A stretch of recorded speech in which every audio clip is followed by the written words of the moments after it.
Grandstand.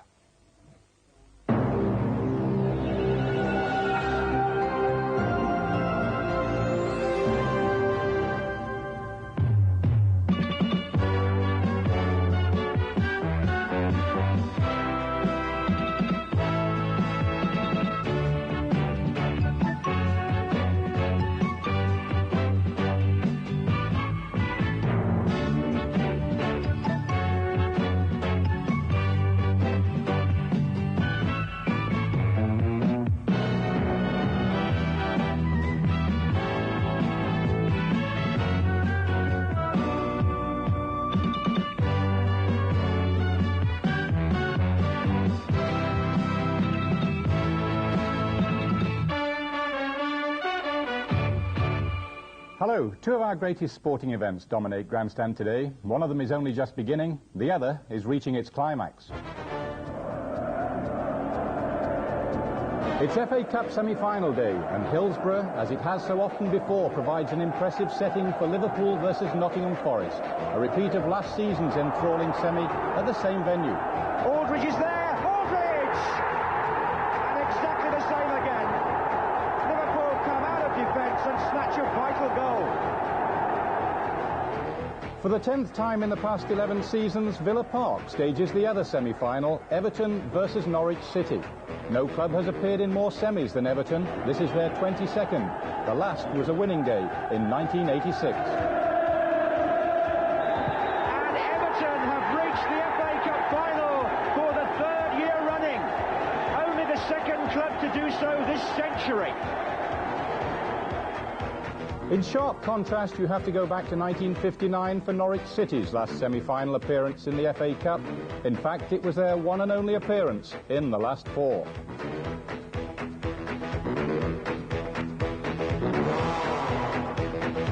For the last 12 years, the Crucible Theatre in Sheffield has provided the stage for the best snooker players in the world. Today is the first of 17 days which lead to the world crown. Steve Davis currently reigns and is chasing a hat-trick of wins and a record equalling 6th title. But even favourites fail sometimes. He's done it. Since losing to Dennis Taylor, Steve Davis has been world champion twice more. He starts his defence against Welshman Steve Newbury.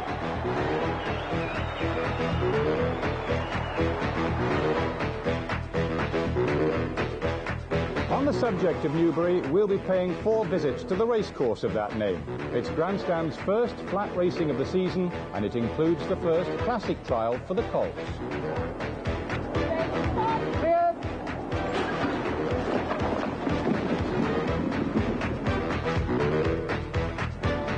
Silverstone has been the scene of many great motor races. Formula 3 provides our action today.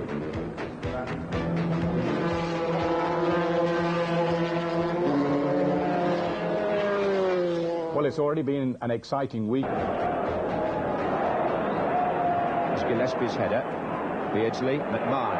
Good play by Liverpool. Barnes is on the left wing, running past Chettle now. Well found by McMahon. Aldridge is in the centre. Still Barnes. Penalty.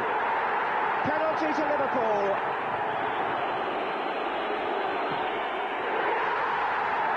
Liverpool take the lead in the 13th minute. Well, Liverpool calling on all their hardened experience as Forest start the second half in the ascendancy, but this is what happened before. Barnes, Aldridge is there, Aldridge! And exactly the same again. Wilkinson and Foster facing the thrower. Wilkinson, oh, Hanson didn't get there, and it's gone in.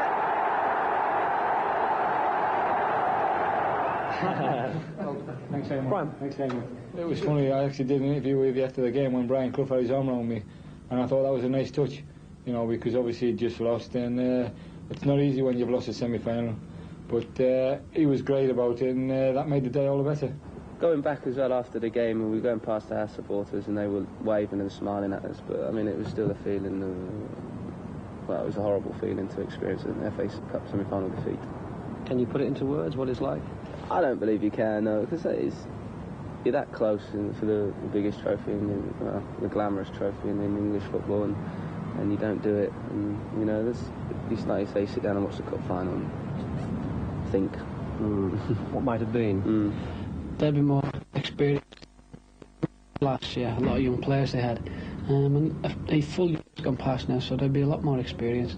They won't be happy about getting beaten in the semi-final last year, so I think they'll be going all out to win this one. What did you feel when the draw was made again this time and you saw it was Liverpool again? Is it a chance for revenge? I was expecting Liverpool. We never normally get a very good draw. Liverpool was the toughest game. They were looking to miss us as probably as much as we were looking to miss them. If I could have had anyone, I'd have probably wished for Everton. But I'm quite happy playing them. We're in the semi-final, that's what counts. If you did play, we think you'd be the only basic change, the only new face in the Liverpool side. That's right, from last season, but it shouldn't make any difference. Hopefully. What's it like to get into the Liverpool team? It's fantastic. At the minute, like, you know, the lads are playing well and everything's going well, so it's a pleasure to play with them.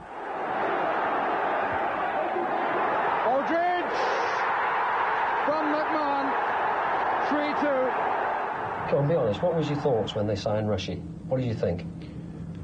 I was pleased for the club and Rushy, you know, for him to come back and the people, you know, respect him a great deal. I was a bit worried about my own situation, obviously, but I just had to battle away and see what happens, you know, and it hasn't been too bad, to be fair. And plus we've proved that we can play together as well, you know, we've done well in the matches where we played together. Yes, Aldridge. Rush. Barnes. Beautifully done. And that's number 2, Ian Rush, the scorer. How would you think Forest are different from the side which played 12 months ago at Hill? Well, for a start, I think there's 5 different players in the team, which is half the team, really. And also, I think the players that did play in that game have gone to school over the last year. They played in a lot more important pressure games, and I think they're better players for it. Gone to school? And came close, and it's 2-0. Lee's come and done a very good job for us. I think we've always played with a big centre forward, you know, and at Forest, and I think a lot of people were surprised when we bought Lee because they were querying his ability on the ball, on the floor. But he's come in and proved a lot of people wrong. He's very strong. He runs past defenders and takes them on, and he's done. I think he scored more goals with his feet this year than ever, and he's done exceptionally well for us. What about Parker? Scored some important goals for you. Yeah, we stuck him out on the left. I think the new signings always get put out on the left wing at Forest, and to see how they cope with it. And he's done very well at it. You know, it's a bit strange for him. And is there a different feeling? Sense of security. You know, you always feel as if, you know, you're going through the game comfortably, and then because they're very good on the break, on counter-attacking, they've got quick players up front, especially on the wing, and so you always feel as if you're in command of the game, and then all of a sudden something happens, and they've either scored a goal or you know, forced a corner or forced a good save from the keeper. How would you describe Liverpool's qualities? Well, they're priceless, aren't they? I mean, they've season after season after season, they just keep the same things going, the same principles, and they keep finding players and bringing them on, and, you know, keeping them in the reserves until they're just right for the first team. And they always play the same way, you know exactly how the game's going to be played against them, and it's just combating your skill against theirs. Beardsley, oh, lovely footwork by Beardsley, and inside Stanislaus to pick out Houghton, maybe now, a little chip for McMahon. How good are Liverpool playing at the moment? I think it's still not as good as last season, but we've had a lot of injuries, and we knew that we could only get better when we started the season, and it's proved the point, really. Interesting, it's Liverpool-Forest, because it's almost as much a match between the two managers as the teams, isn't it? I mean, obviously there's Kenny's team, and then there's Mr. Clough on the other side of the fence. That's right, both managers are always in the headlines. I think it works to the advantage of the team sometimes, because people are not analysing how the players are doing and who's playing well and who's playing badly. So both teams just go out and do the business and let the managers do the talking. You've got the opposite extremes of personality. One flamboyant, extrovert, and the other, you know, a bit of an introvert. But they do their jobs very, very well. Which one's the extrovert? I'm not telling you. I think, to be fair, when you're in the build-up, you sort of think of Brian Clough more than you do Nottingham Forest. I think he is the club, really. From top to bottom, he makes sure that everything runs smoothly, and his effect is immense, really. He intrigues me. I think that he could bring possibly the best out of me, as Kenny Dalglish has. He likes to keep you distant. That's what I find, anyway. No matter how much he tells you, oh, what a good captain you are, or whatever, you know in the back of your mind he'll be the first one to kick you out of the team if you don't do it for him. So as far as I'm concerned, I know exactly where I stand with him, and I'm certainly not going to get complacent about being his captain, because I know tomorrow if he kicks me out of the team, he won't remember my name.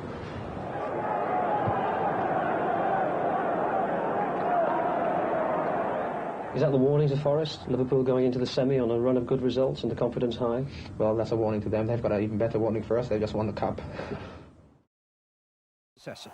Norwich have been in 4 finals, twice as winners. Their victory over Rochdale in 1962 evoked local rejoicing rather than nationwide admiration.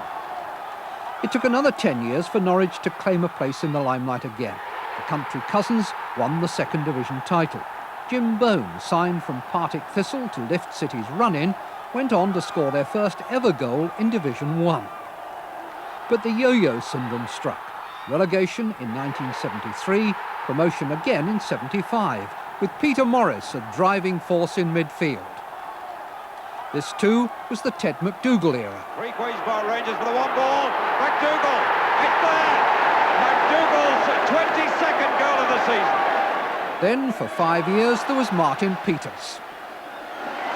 Peters, oh!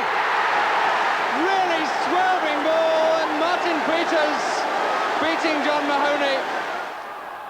In the early 80s, Norwich were making news as sellers. Kevin Reeves, bought for £50,000, sold for £1 million. Reeves! Another £1 million went into the Carrow Road account for Justin Fashanu. Ryan Fashanu. Oh, what a goal! Oh, that's a magnificent goal! The man behind the latest Norwich rise is manager David Stringer. He made 499 appearances for City as a player, many alongside Duncan Forbes, now the club's chief scout.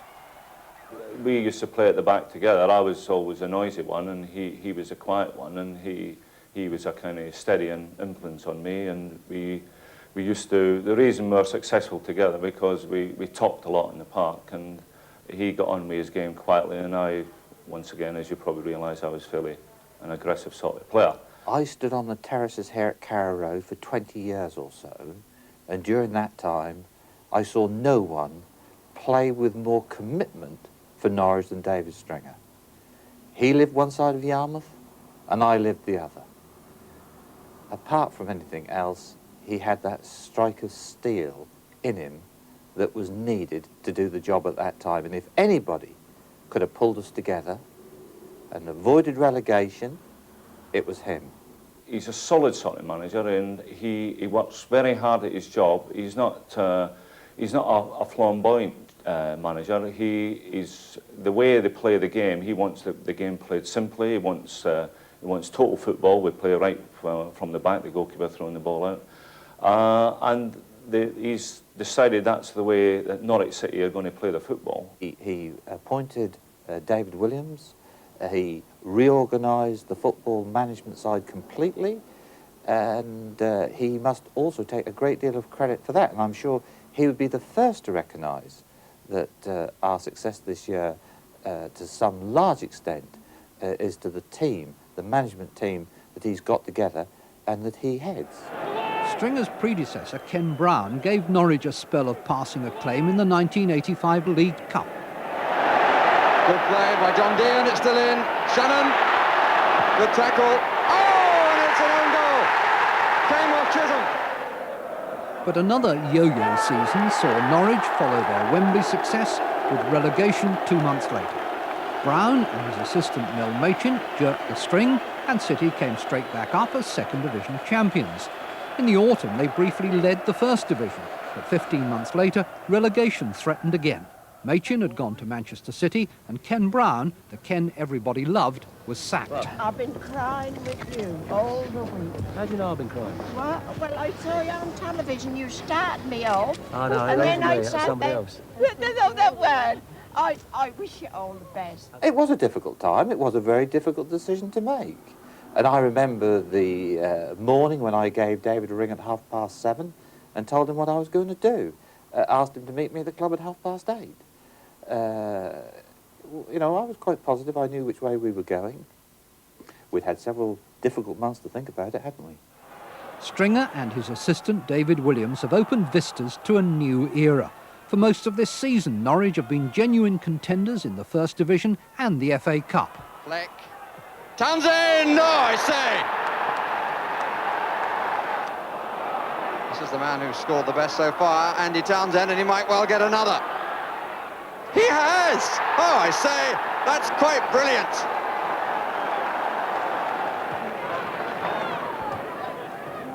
Townsend, it's going to go back to Putney. And Allen came in! And that's a splendid goal for Malcolm Allen. Still Putney, tried to curl it, it hit Pratt. Allen, goal, that's his hat-trick. Both of us believe in a passing game. It's entertaining because people like to see it, but we're not playing it purely for entertainment. We're playing it with the intention of going forward and creating opportunities to score. That's the basis of our game. Oh, good ball by Crook. Here's Allen, and that's 8. And 4 for Malcolm Allen. Bowen, looks as if he might get bogged down. That's a run forward by Gillen. The fence is back on it. A great goal there. Dale Gordon, 3-2. We're into the last 5 minutes. Norwich City 2, West Ham 1. The flag stays down. This is Dale Gordon. Norwich City are in the semi-finals. I only hope, you know, for everybody's sake, that it's a good game, a good, entertaining game for the fans, if you like, but a successful one for Norwich City because, you know, it's something that the club has wanted, I suppose, and the fans have wanted over the years since the '59 Cup run you've talked about. But Everton haven't lost to Norwich since the East Anglians were last promoted. In 1986, they thrashed them in the Littlewoods Cup. 17 days later, they hammered them in the league. And at the end of the season, this goal at Carrow Road made Everton champions, precedents Norwich fans will want to ignore. Their league aspirations have been shaken by 3 successive defeats. To lose now in the Cup would suggest another toy for the terraces. In place of inflated canaries, deflated yo-yos. So how does Dave Stringer view his challenge to City's past? You don't deserve anything. You earn things in football, but it would be a sad thing for the players, all the work they've put in. It would be a sad thing for all the people that have worked hard off the pitch, Dave Williams and we call them the team off the pitch, if you like. We'd like something to show for it. If it doesn't happen, then we've got to do it again. We've got to look to next year. We have the opportunity. It's our chance, and I'm going to do all I can to grasp it. The FA Cup semi-finals, Wembley or bust. These are the great matches to win and the worst possible ones to lose. Forest, like last year, have been allocated the Kop end. Meanwhile, Liverpool's faithful followers are at the Leppings Lane end.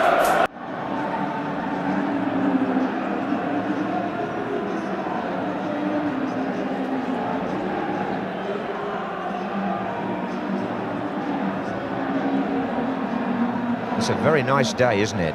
Yes, it is. It's beautiful up here. Funnily enough, you know, I think what's happened is some ticket holders don't come because there's gaps, you know, in parts of the ground. Well, you look at the Liverpool end to the right of the goal.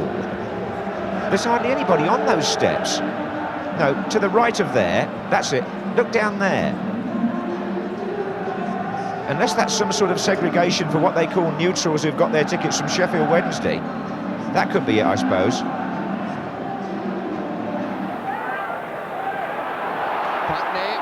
Rosario is in the middle. Up comes Dale Gordon. Oh, he struck it well. Fine second strike, and he thought it was worth the corner, but he's not to get it. They've got caught a bit. Gordon had quite a distance to make. Sheedy was the player who came across. There was only one option, and I must say, I think Dale Gordon is right that he should have got a corner. Seemed to me to get two deflections, the first off Sheedy, the second off Southall.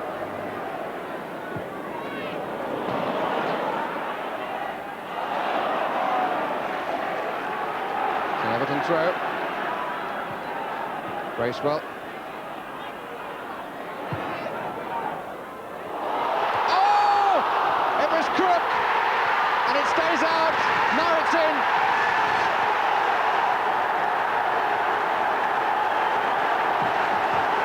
Pat Nevin getting the congratulations.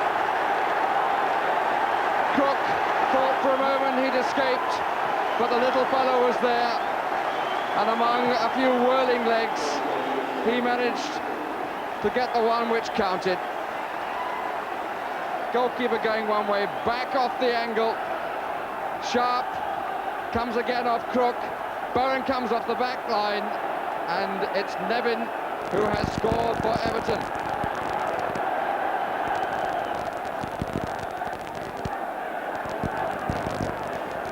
So steady from behind the goal. Sheedy, who got the touch there, came back off the post, in fact. And Johnny on the spot was, in fact, called Patrick.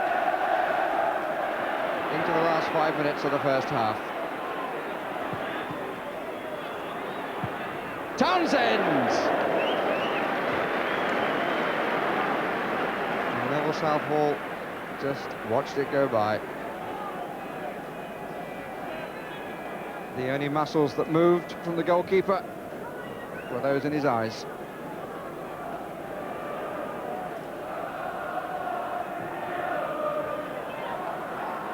Rosario winning in the air again, but there's always cover behind. Bowen. It's well up by Ratcliffe. Acrobatic attempt by Malcolm Allen.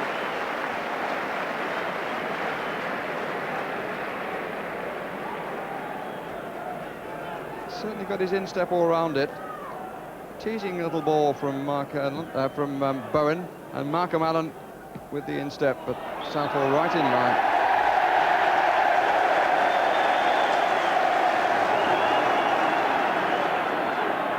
Sheedy. Cutty! Pit stop. Met it very solidly, Tony Cutty. Brian Gunn keeping Norwich in the cup. Fox got to find the right cross. Rosario. Crook!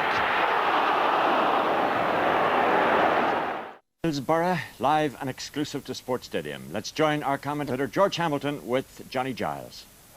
And welcome to Hillsborough. The sun has come out to greet you, and referee Ray Lewis just indicating to the teams that they will be playing in the directions in which they're set at the moment.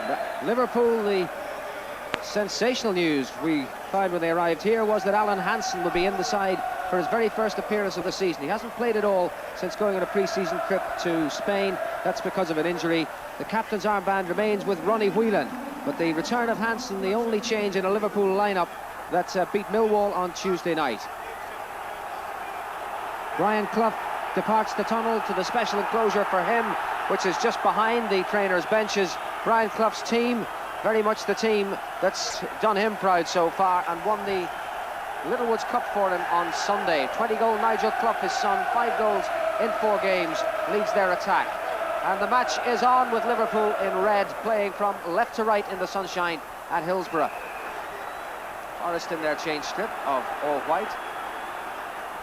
And the first free kick of the afternoon is to Liverpool, given against the Forest captain, Stuart Pearce. Of course, here a year ago, Liverpool beat Nottingham Forest, but Forest, a different team since then, and have matured considerably. But have they matured enough? That's gone straight to Beardsley. Pearce has gone in hard and hooked away by Clough. And a first touch of the ball to Alan Hansen. And a great cheer and ovation from the Liverpool fans as he lays it off to Ablett. One back by Nigel Clough. Ablett caught in possession. Chapman on a run through the middle.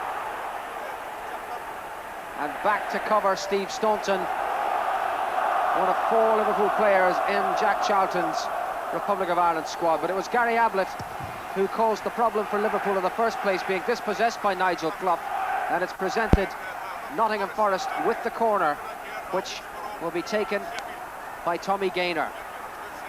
Hodge back to Gaynor, and another corner. And a brisk opening this to this FA Cup semi-final.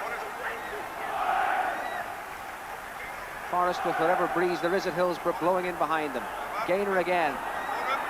Too high for Wilson. Webb beaten there by Aldridge. And now it's Gaynor once more. Helped out by Laws.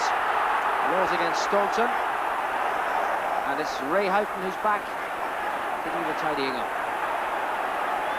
And finally back to Bruce Grobbelaar. It gives us a chance to hear for the first time from John Giles on the Hansen situation and the prospects of the afternoon. Well, a key figure for Liverpool today, him and Ablett. Ablett, I always suspect his temperament in the big matches, and it's a big gamble by Kenny Dalglish, I should imagine, to pay Alan Hansen. He's a great player, probably the best central defender in the country when he's fit, but it's his first game of the season in such an important match, and I hope it comes good for him, because he deserves to do well. It was his ball, of course, that released Steve McMahon there. McMahon eventually fouling Stuart Pearce, and a free kick to Nottingham Forest. Saying Forest had changed teams since last year when they lost. The new right back, Brian Laws, taking over for Steve Chettle, left off. See if he can do any better against John Barnes. Steve Hodge has rejoined them from Tottenham Hotspur. Of course, Tommy Gaynor's in the side now. 9 goals in 19 appearances for Forest this season. And Gary Parker is established on the left side of midfield. And he, of course, got the crucial goal at Old Trafford in the quarter-final. And that was him on the ball. Lee Chapman, beaten by Nicol, and out it goes for the throw to Nottingham Forest. Clough. Again, good vision from Nigel Clough, and a good first-time ball from Brian Laws, but not quite precisely measured to Neil Webb. Safety with Grobbelaar. Nigel Clough, such an important figure in this Nottingham Forest team. 2 of the goals that won them the Littlewoods Cup on Sunday. Hodge hard in on Barnes. Now Whelan. Houghton's gone on the run. Lovely hanging ball from Ronnie Whelan. Terry Wilson getting it away and doing well. Gaynor. Neil Webb. Clough. Hodge. Lovely football from Nottingham Forest. Stuart Pearce. Not quite the ball to finish it off. Hodge going in on Whelan and winning it. And Hodge again. Trying to find Gaynor. But Forest showing great determination in the middle of the field. Trying to hustle Liverpool off their measured stride. John Barnes. Oh, lovely play by Barnes. And Pearce got the header in, but Aldridge was offside. Well, it looked like when Liverpool have the ball at the back with Staunton and Ablett and Hansen, when he gets it, Forest are going to let them have it and come out, build it up from the back, and I think that's a mistake. I think if you give Liverpool that much room, they will take advantage of it and get the likes of Barnes in possession. So I think if you note, if you watch here and Staunton and get the ball, they've got plenty of time at the back to use it because Forest are laying off them. They drop them back to the halfway line, they're giving Liverpool plenty of space. Interesting that the crowd has spilled over onto the perimeter there. This is a match, of course, that everybody wanted to see, and the police have taken the decision that they've got to open the gates to ease the crush. At the other end, it's McMahon against Walker. And the Forest defender gives away the corner. That's how Ray Lewis saw it. It may not have been how Des Walker saw it, but the man in black is the man who counts. I think that was a perfect example of what I was talking about. Hansen got on the ball, and what's happening in Liverpool, midfield players are making the break, and I think Forest shouldn't do this. They shouldn't give them that much room at the back because they've got too many good players who can use it too well.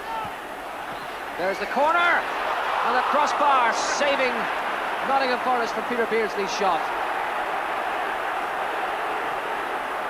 Whistle's gone for a free kick, but Peter Beardsley coming so close to scoring the first goal in the cup against Steve Sutton.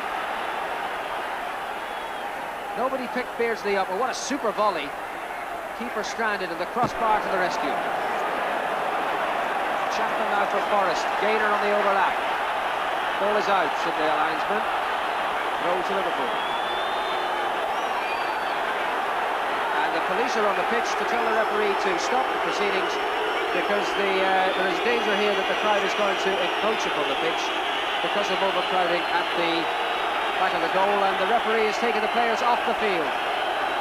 So this FA Cup semi-final has been interrupted after 6 minutes because of crowd problems here. Capacity of Hillsborough 54,101, and it would appear that too many of them are on that terrace behind Bruce Grobbelaar's goal, and Ray Lewis, the referee, is doing the sensible thing in taking the players away off the pitch until the South Yorkshire Constabulary sort out the problem. 6 minutes of the match gone, no goals. There's the Graham Kelly of the FA, the Secretary of the FA, formerly the Secretary of the Football League, here to keep an eye on proceedings. This is very unfortunate. I think what happened there, George, behind the goals, the crowd looked as if they were pushing forward and they were getting crushed near the front. And I think the police opened the gates to relieve, just to release them through and relieve the pressure on the people in front. So I don't know they shouldn't be overcrowded, because if the tickets were distributed and allocated properly, they shouldn't be overcrowding like this, should they?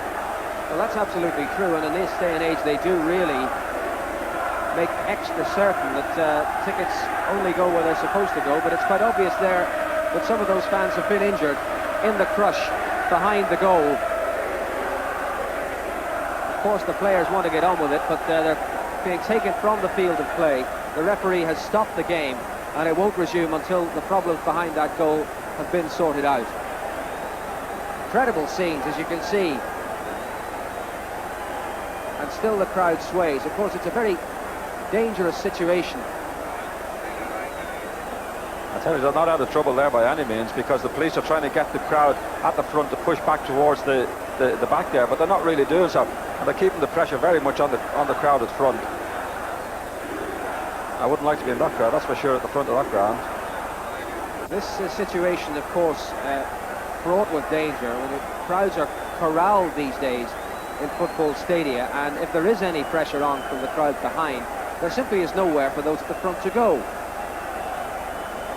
And of course, tempers possibly becoming frayed in there, but surely the safety of the crowd is of the utmost importance. And if there was pressure building up, well, the police did the right thing in opening the gates to let them out, and equally the referee has done the right thing in taking the players off the pitch. If you've just joined us, this is Hillsborough. The FA Cup semi-final between Nottingham Forest and Liverpool has been held up because of a problem with the crowd, what appears to be overcrowding, but as John Giles so rightly points out, there should not be overcrowding in a situation like this, an all-ticket match.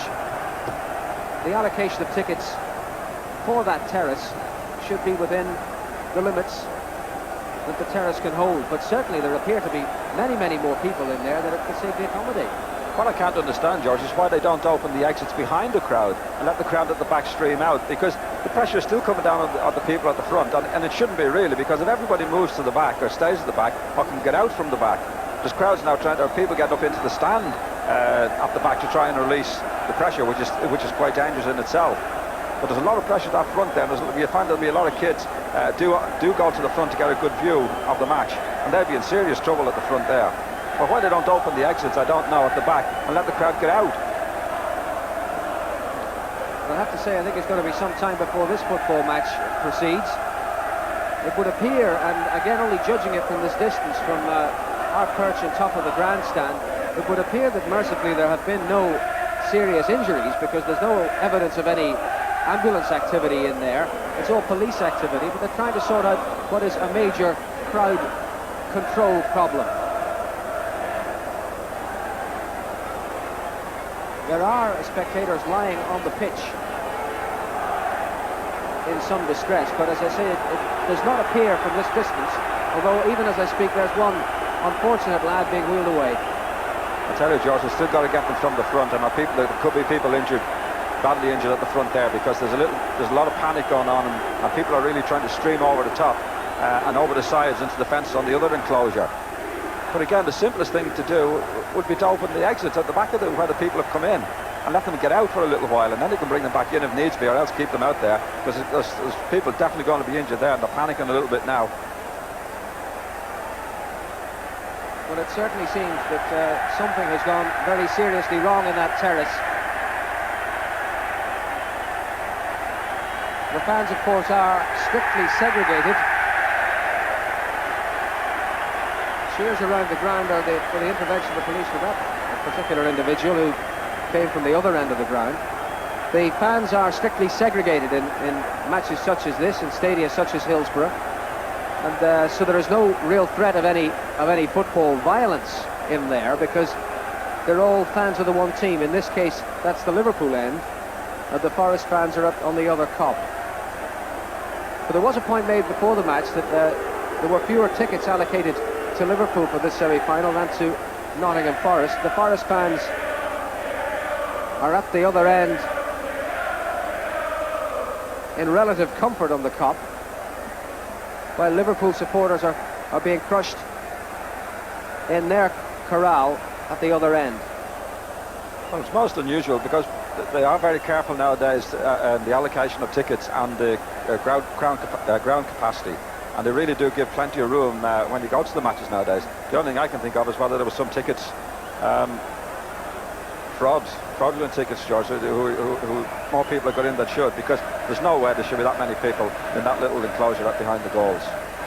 There's usually plenty of room nowadays. They limit the crowd capacity much less than they used to be years ago.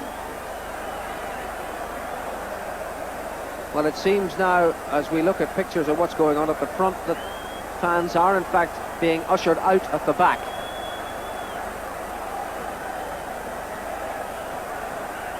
Well, there are ambulance men in action now.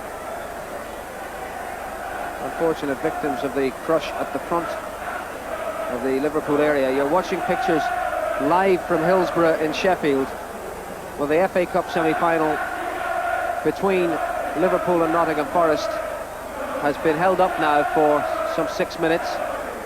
The game stopped after 6 minutes of play because there was a danger that the crowd was going to encroach on the pitch. They had been released from the pen in which they were behind the goal because of severe overcrowding, what appeared to be severe overcrowding.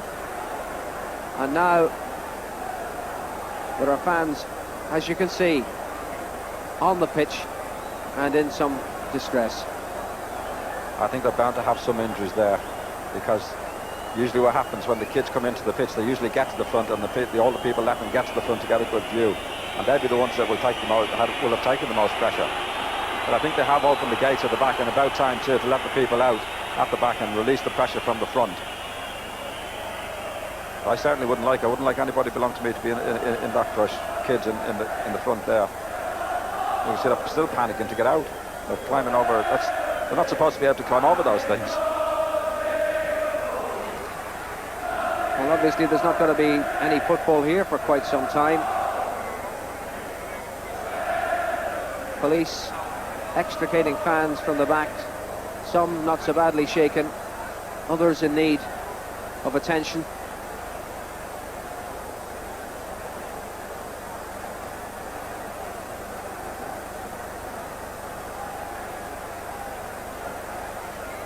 And there will be serious questions asked about this afterwards. But that was a situation that should never have developed. Football crowds tend to sway from back to front, but there tends to be room to allow that version of the wave. The Anfield Cop's a very famous example of that, but they don't tend to pile into a heap at the front. But that seems to have happened there, and it also seems that there was some overcrowding. It's amazing really too when you look at the far end and you see the Forest end. There's plenty of room. You can see gaps in between the people, and that's the way it should be at the Liverpool end, because that is a very small enclosure, and there's certainly far too many people in there. I mean, that, again, if they do show a shot of the Forest end, you'll see all the gaps, and there's plenty of room. In fact, John, the word has just come through as to precisely what the problem was. There was a gate broken. One of the exit gates was broken, which enabled fans without tickets to gain access to the terrace, and that is the precise cause of the problem. And that's understandable, I suppose. If they could get in through the back, they'd put the pressure on. They'd be pushing in through the back and pushing the people forward and crushing the people at the front. What a dangerous thing to do. But always at venues like this, you'll find fans who've travelled more in hope than anything else, trying to get tickets, trying to get in. And then, of course, if one of the gates breaks down, well, then they'll all pile in. Well, obviously, there is something more seriously wrong than was apparent at first. Well, I'd be very surprised that they don't have serious injuries. But it also explains the point that I was making early on, why they didn't open the exit gate to let the people back out, because obviously if Liverpool fans were trying to get in through the same gate. What a simple recipe for disaster that is. And of course, at times like this, when all you can think of is getting in to watch your team in action, it's not by any means an excuse, but reason tends to take a back seat in the deliberations. But of course, the people getting into the ground wouldn't have any problems, George.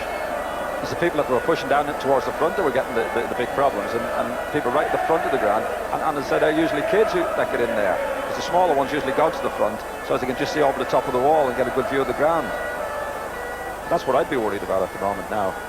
Peter Robinson there, the secretary of the Liverpool Football Club, going across to assess the situation. It really is tragic what has happened here, and it's a dreadful shame that it takes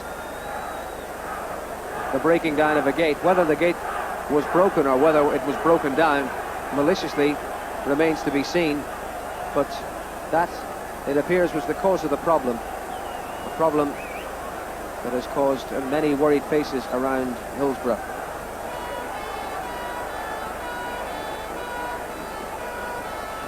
And still they won't clear a path for the ambulance.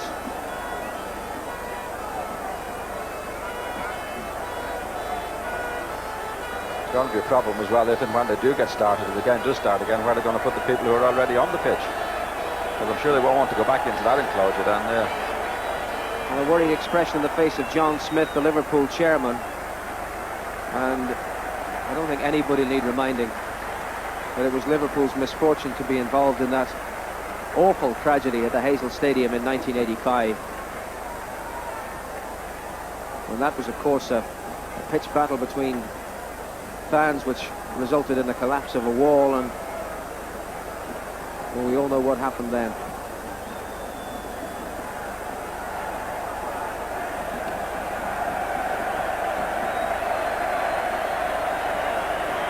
Well, obviously, it's going to be some time before the situation clarifies itself.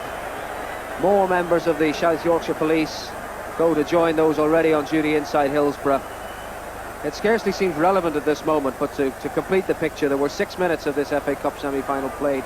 No goals had been scored. It was Liverpool 0, Nottingham Forest 0. When a gate broke, the terrace was overfilled. The police let the crowd out the front, and the game has been called off for the time being. There'll be more news from Hillsborough later, but let's go back to Dublin for now.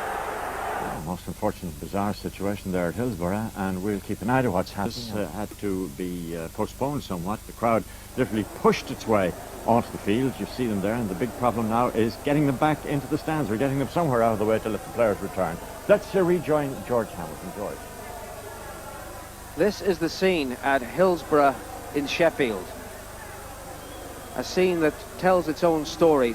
There is no confirmation of what has happened in terms of injuries, but as you can see, treatment is being administered, first aid is being administered to injured fans, and that is really an awful sight.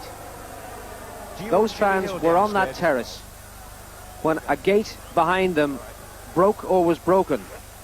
The terrace was overfilled by spectators without tickets. The safety limits were exceeded. There was a crush at the front because those at the front had nowhere to go, penned in by the high security fencing. The police opened the gates to let them out onto the pitch. The match was halted after 6 minutes. The players were taken from the arena. The spectators were led out the front onto the pitch. But when they made their exit, those who could make their exit, and some of them climbed out and some were hauled out onto the top deck of the stand at the back. There were others on the ground injured below them.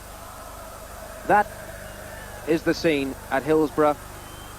A very serious incident, a very serious crowd control problem has arisen. a second ambulance has arrived to take away more injured spectators. And we'll keep you up to date with what's happening. But these are live pictures from Hillsborough. There's no football here. We'll go back to Dublin for now. Thank you, George. Looking more serious than when we were there last. And there are clearly a number of fans seriously injured. John Smith, the Liverpool chairman, who witnessed the dreadful scenes at Heysel 4 years ago. I have to say that this was not caused, as far as we know, by misbehaviour, except that the reason it happened was that one of the outside gates here was broken, and non-ticket holders forced their way in and overcrowded the section at the Leppings Lane end occupied by the genuine, authentic ticket holders. There was a crush, people fell forward, and the devastating result you can see from that. There's total confusion down there. The police have brought in as many reinforcements as they can, and there is, without any question at all, serious injury to a lot of people.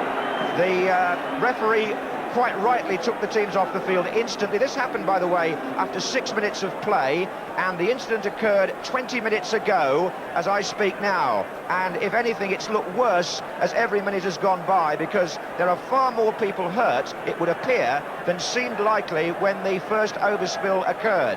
There has not been, to my knowledge, a loudspeaker announcement inside the ground about what the people on the pitch who are not hurt should be doing, but there's no question now that the problem was caused by non-ticket holders forcing their way through a broken gate at the Leppings Lane end of this ground. And the FA Cup semi-final has been suspended in the most serious fashion. We're still trying to get an official comment from either the Football Association or one of the officials down at pitch level. And for the moment, all we can do is report that it looks extremely serious. And one wouldn't wish to make comparisons with previous incidents of this sort, but it's certainly a sensitive time in terms of crowd control, and we had a lot of people hurt here today after that incident, after just 6 minutes of the FA Cup semi-final, which started in bright sunshine, but which is now being clouded by people running across the pitch with emergency stretchers, carrying injured fans away. And I have to say, from my position up here, it would appear serious injuries. There are more advertising hoardings being rushed across the field, because in the last 5 minutes it's emerged that there are more serious injuries here than we thought when you were with us live about 10 minutes ago.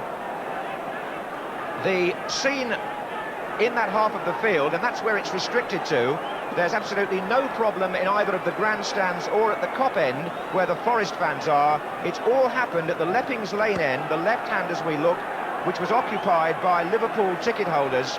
And as I said, they were thrown forward, pushed forward, shoved or overstretched by those who came in, I'm told, without tickets. And as I speak now, more and more advertising hoardings are being torn from the Kop end of the ground, and other fans now are acting as stretcher bearers and bringing them down as quickly as they can to try to help and rescue those who are still stretched out. And at this moment, I would say there are more people there than can be treated. This is Peter Robinson, the chief executive of Liverpool, who was one of the chief witnesses at the Heysel tragedy, and his expression just explains to you what a serious matter we could have on our hands now here at Hillsborough on one of the FA's showpiece occasions.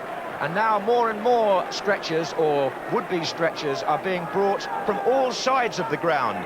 From all the perimeter boards are now being used to take fans who are stretched out in and around that penalty area to some kind of first aid centre or treatment room. And it does look, I'm afraid, a very serious scene from up here.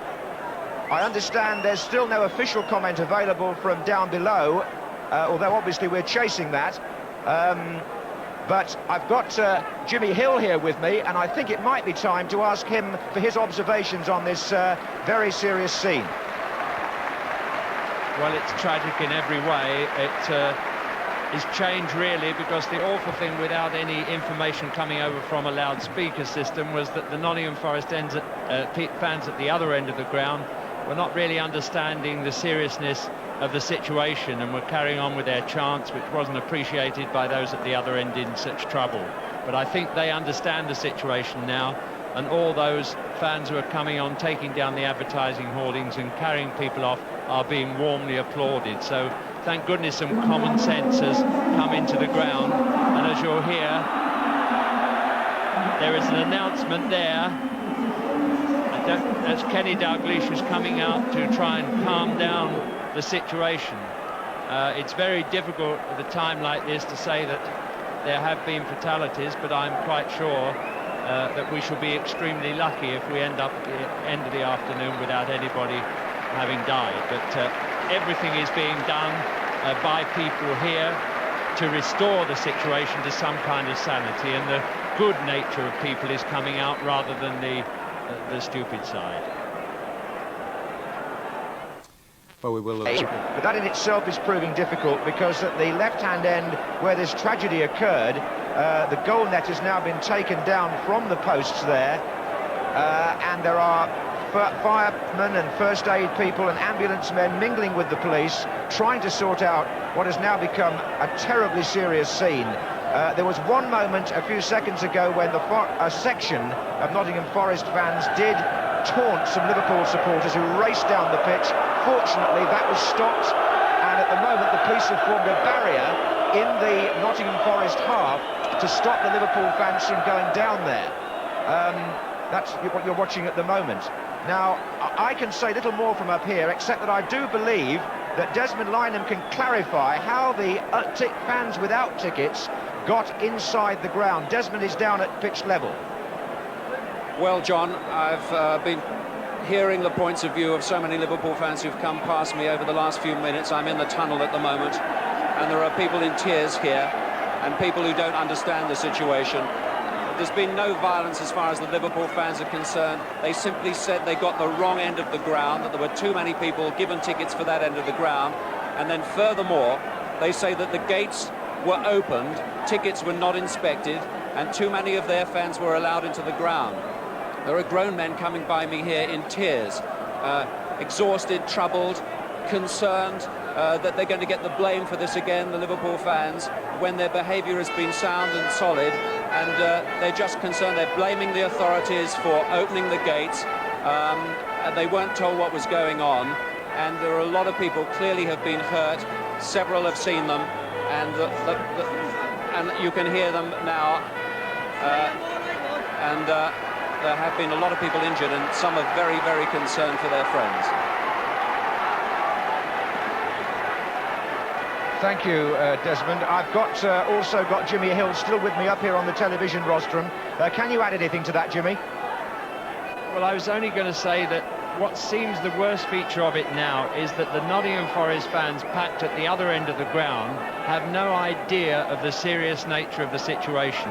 And because of that, they're behaving as if the match is going to begin any minute, and they're still wanting to do their chants for their team, which is inciting some of the Liverpool people and quite understandably upsetting them.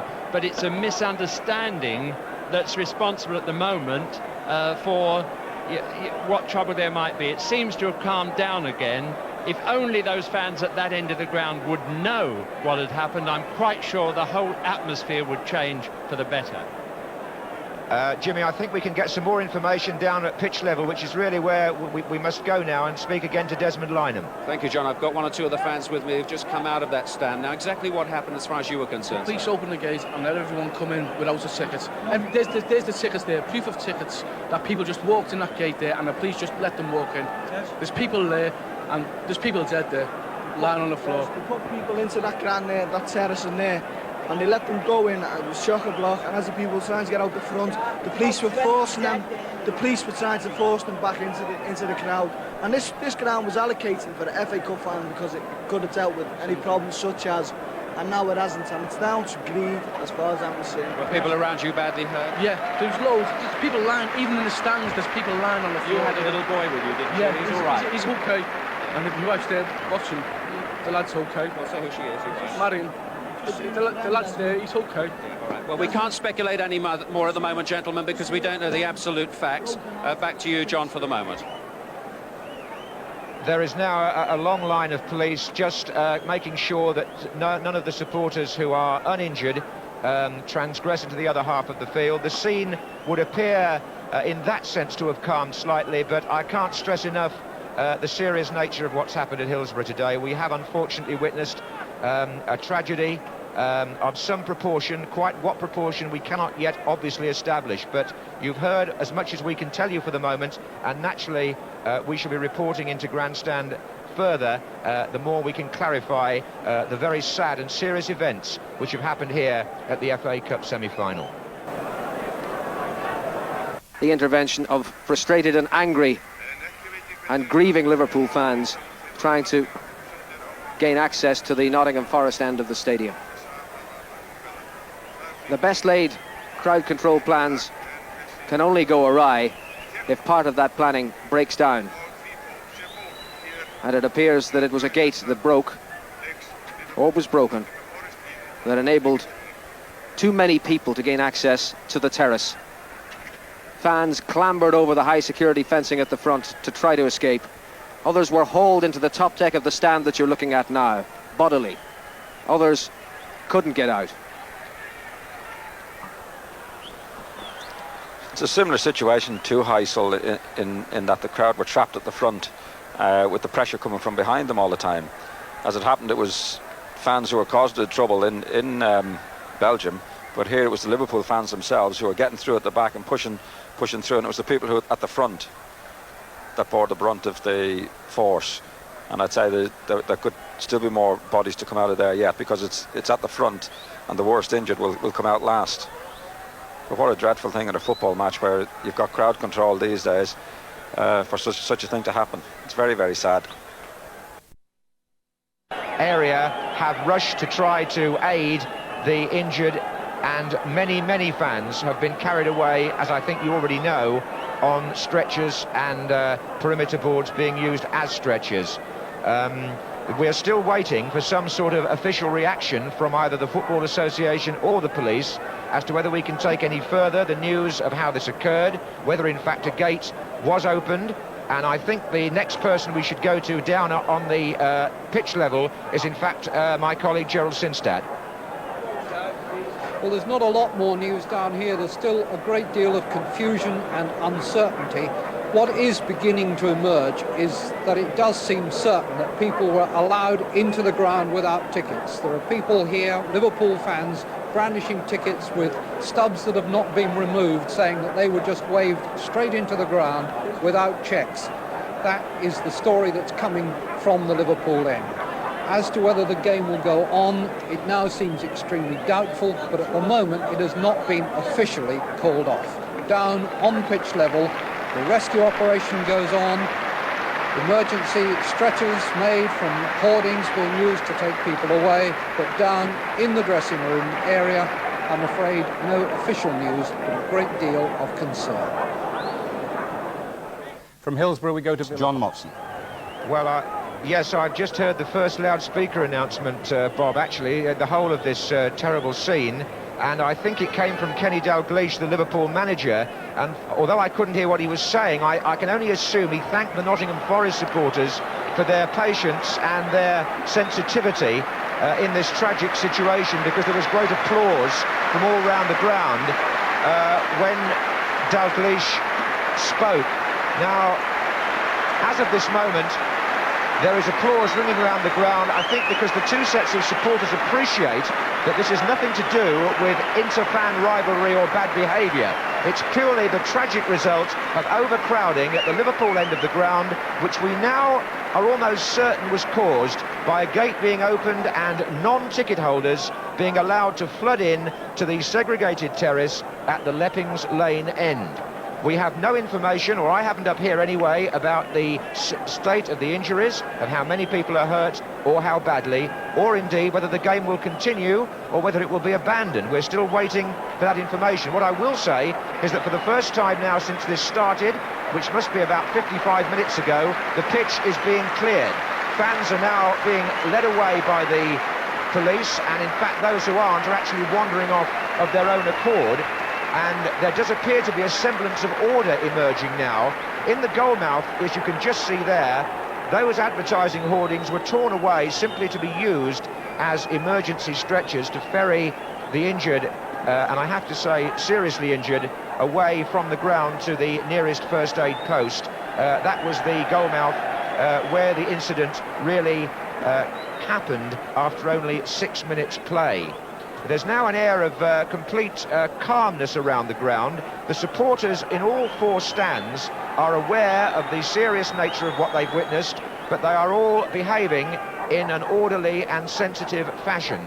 Those Nottingham Forest supporters away to our right there on the cop, they were not involved in any way whatsoever, although their chairman Maurice Roworth did go down there and just say to them, keep as calm as you have and allow us to sort this situation out as sensitively as we are able. So they can only stand and wait, and we can only wait for further information. I'm told that nobody from the Football Association or from the local police is in a position to comment at this stage.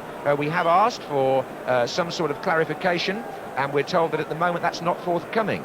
So as you can see, we're just waiting now for the scene to calm down. Quite whether the match could ever be seen to continue in these circumstances, I have to say, remains very much in the balance, and I would have thought the odds might be against it, but that's not really for me to speculate, nor indeed can I speculate on the number of people injured or how seriously, because we just do not have that information. What is definite is that we've witnessed a very sad day once again, for different reason perhaps, in English football, and the repercussions and the post-mortems and the examination of what went wrong is going to occupy the headlines, I'm afraid to say, for many, many days to come. Who's around the stadium at Hillsborough greeting the announcement that the game has been abandoned, but the scale of this tragedy in Sheffield on this Saturday afternoon is only now becoming clear. There is, without question, there have been without question a number of fatalities. Unconfirmed reports put the figure as high as 33. The problem began 6 minutes into the game. Fans gained access to the terrace at the west end of the ground, the Leppings Lane end, which was occupied by Liverpool spectators. A gate was apparently opened or broken, and fans were able to gain access to that end of the ground without tickets. This caused a crush. The crowd surged forward against the security barriers, which clearly are designed to prevent access to the playing pitch. Those barriers held firm, the fans were crushed against them, and as the police opened the gates, so fans emerged onto the pitch. It was not immediately apparent what had happened, how serious what had happened was to become, but once the terrace had begun to clear, it then became evident that there were those on that terrace who would be in no fit state to leave it. 2 ambulances appeared, fans were borne away on pieces of advertising hoarding commissioned as makeshift stretchers. The Nottingham Forest fans at the other end stood in silence and watched in disbelief as the scale of the tragedy unfolded. Unconfirmed reports put the figure of fatalities as high as 33, and the FA Cup semi-final between Liverpool and Nottingham Forest has been abandoned.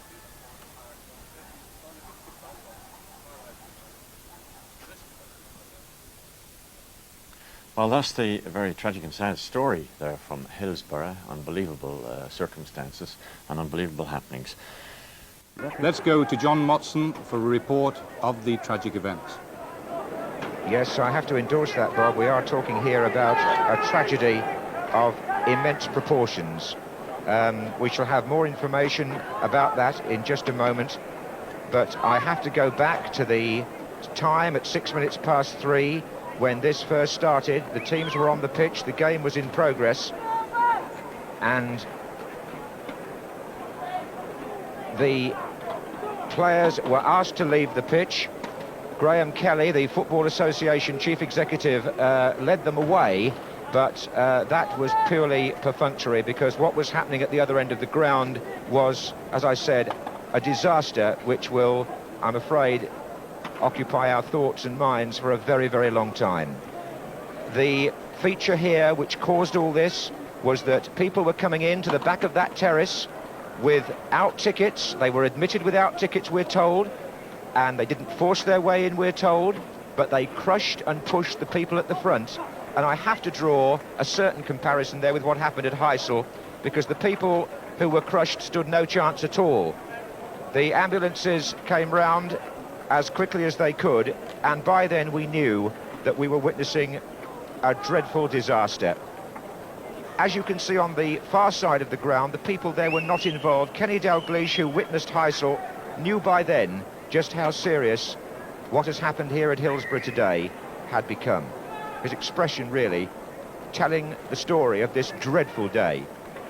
These poor young men were carried away on makeshift stretchers, one after the other, and further reinforcements in the way of boards arrived to ferry away all those seriously injured, some of them fatally, in one of the worst disasters to be reported on an English football ground. John Smith, the Liverpool chairman, by then was aware of the gravity of this awful incident here at Hillsborough, and from then on, I'm afraid, the news went from bad to worse. As you know, the match has been abandoned. Peter Robinson, who's witnessed this sort of scene before, the game is off. The Kelly, we go live to Hillsborough, to the Hillsborough pitch, and there in the red tracksuit tops are the Nottingham Forest players, looking totally shocked by the events, waiting to go home. Steve Hodge there facing the camera. The Nottingham Forest players who, with Liverpool, had just 6 minutes play before the crush occurred at the Leopards Lane end of Hillsborough.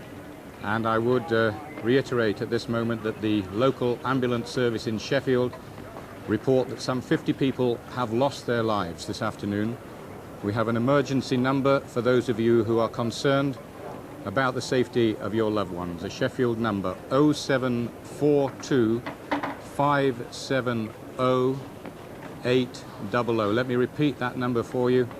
0742 570 800.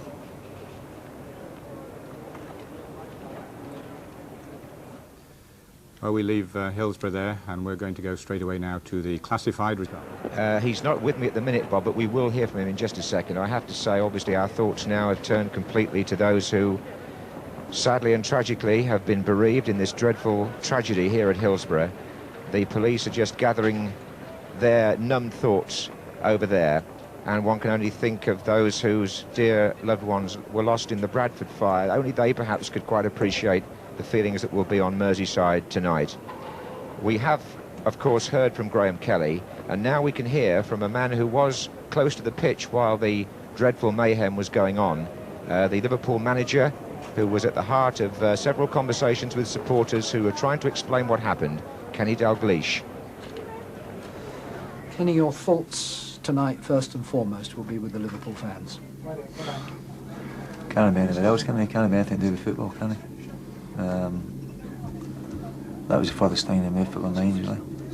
And the thing that was more upsetting is the fact that it was there was no animosity, and it was just sheer numbers and volume of numbers that caused it.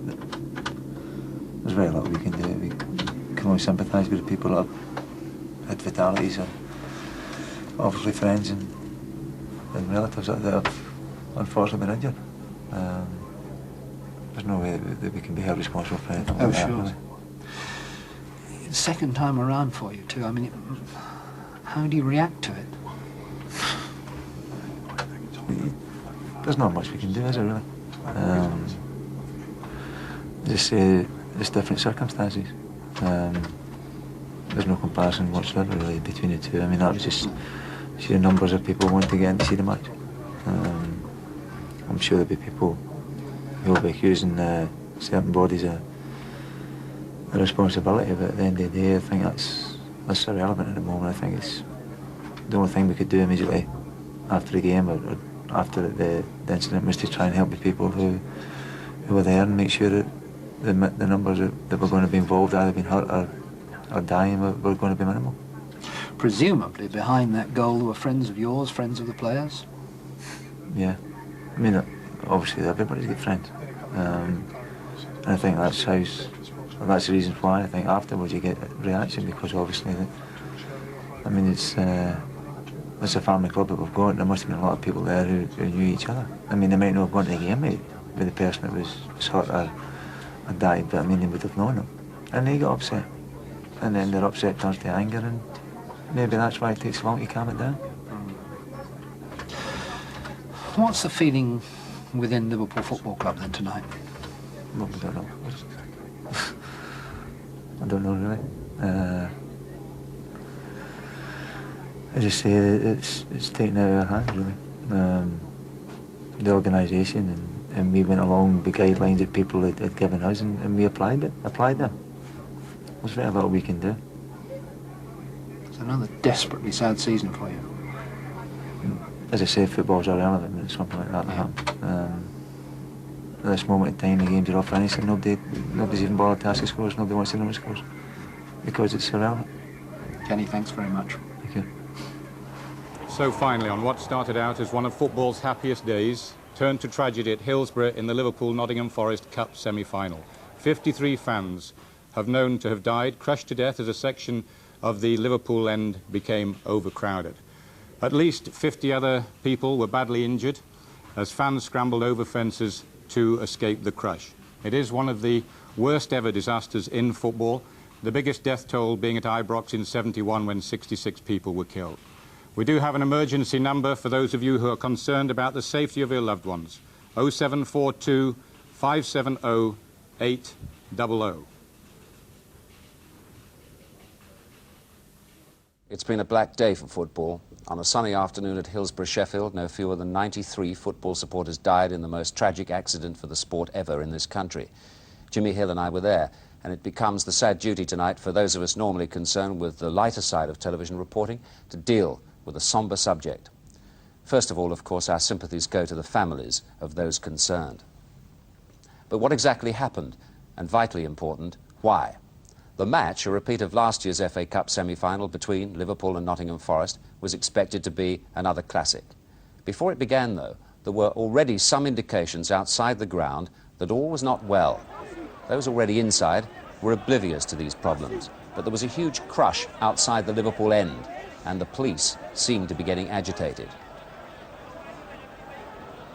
FA Cup semi-finals are not a rarity at Hillsborough. There is always something of a crush. But on this particular occasion, things seem to be getting somewhat out of hand. One young boy is released from the pressure.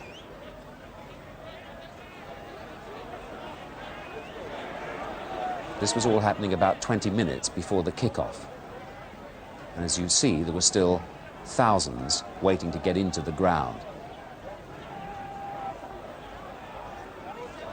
The mood was not violent, but it was tense, and the police were having some job. This is inside the ground, about 10 minutes before the kick-off, and this is the Liverpool end, and you see the crush. One or two people were already escaping from it, but the match kicked off on time.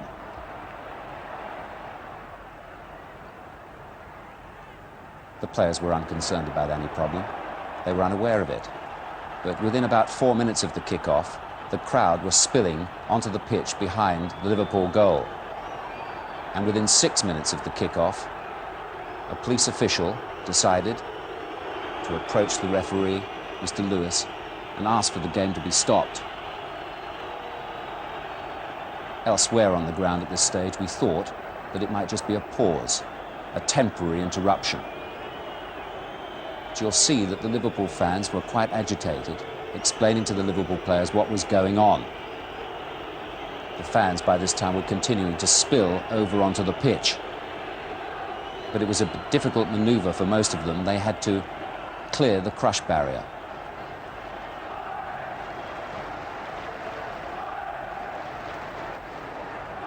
Mr. Graham Kelly, the chief executive of the FA, was there. The police didn't seem at this stage to be quite sure of what to do. There's one small gate at the front of that crush barrier which would allow fans onto the pitch. But fans who were crushed up against the barrier couldn't get to it. A gate further down was opened, and they could escape the pressure. Others escaped upwards to the seated stand above the terrace. They were helped by fellow Liverpool fans. Down at the front, meantime, the pressure was getting worse.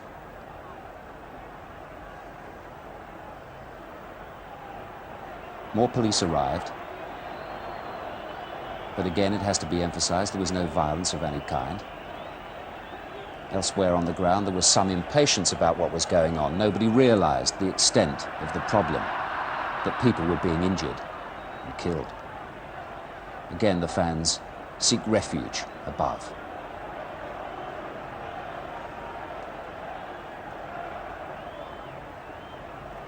Again, at this stage, there was no indication elsewhere of the extent of injuries and fatalities.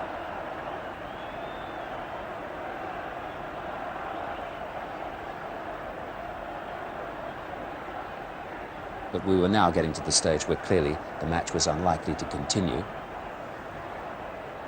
There was nowhere for the fans who'd come on to the pitch to go.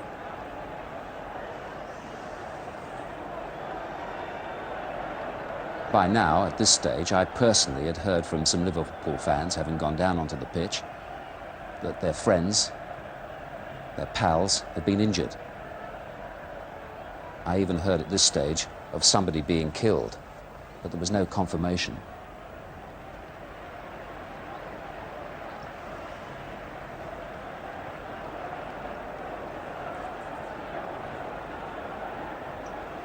One small boy is thankfully safe.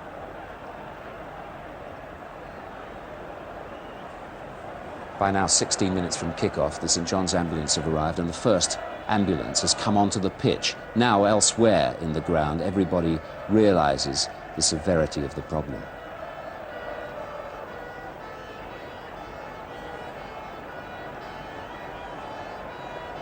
Mr Peter Robinson, the chief executive of Liverpool, and Kenny Dalglish, who experienced the Heysel disaster. The crash barrier has now been either broken or cut to allow more fans to escape onto the pitch. More ambulances arrive. And now, almost half an hour from the kick-off of the match, fans are using the advertising hoardings to help take away the injured and now, we've learned, the dead.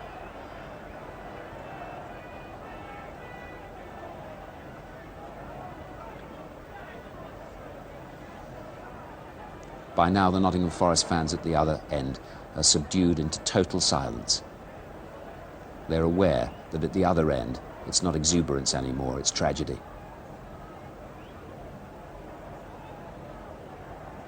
And the managers are told that no game will be played here today. Brian Clough sympathises with Kenny Dalglish. Maurice Roworth, the chairman of Forest, applauds the behaviour of the Forest fans. As soon as we've got rid of all the injured people safely to the hospitals, we won't be able to do that if you rush out to the ground. We'll let you know and you can leave the stadium in safety.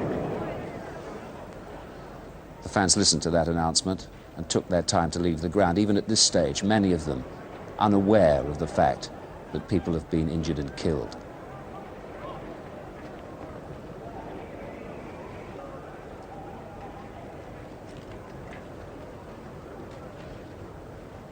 This is about 4:30 in the afternoon now.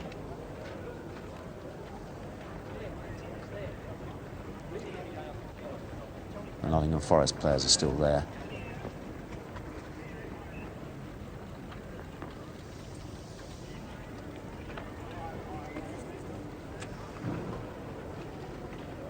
And the sad duty of collecting and taking away the belongings of the injured and dead.